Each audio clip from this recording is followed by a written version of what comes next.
శ్రీనివాస గోవింద. కుమారధార తీర్థ ముక్కోటి ఈ నెల మార్చి 14న సాక్షాత్తు సుబ్రహ్మణ్య స్వామి తపస్సు ఆచరించిన ప్రదేశంగా ఖ్యాతి గడించిన కుమారధార తీర్థ ముక్కోటి ఈ నెల మార్చి 14న జరగనుంది. తిరుమలలో మార్చి 14న శుక్రవారం జరగనున్న కుమారధార తీర్థ ముక్కోటికి టీటీడీ విస్తృత ఏర్పాట్లు చేస్తుంది. శుక్రవారం ఉదయం 5 గంటల నుండి మధ్యాహ్నం 12 గంటల వరకు మాత్రమే కుమారధార తీర్థానికి భక్తులను అనుమతిస్తారు.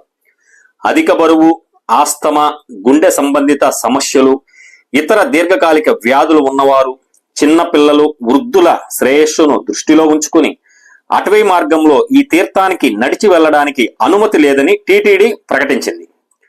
గోగర్భం నుండి పాప వినాశనం వరకు ఆర్టీసీ బస్సుల్లో మాత్రమే భక్తులను అనుమతిస్తారు.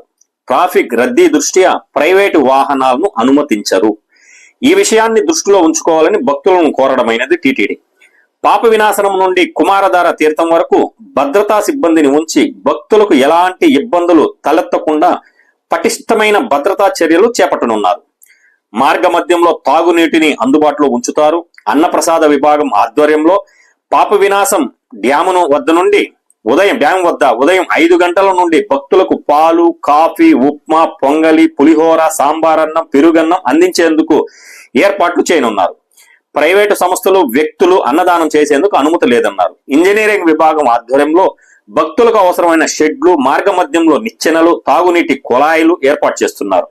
అత్యవసర పరిస్థితుల్లో భక్తులకు అందుబాటులో ఉండేందుకు వీలుగా అంబులెన్సులు, డాక్టర్లు, పారామెడికల్ సిబ్బందితో పాటు అవసరమైన మందులను అందుబాటులో ఉంచనున్నారు.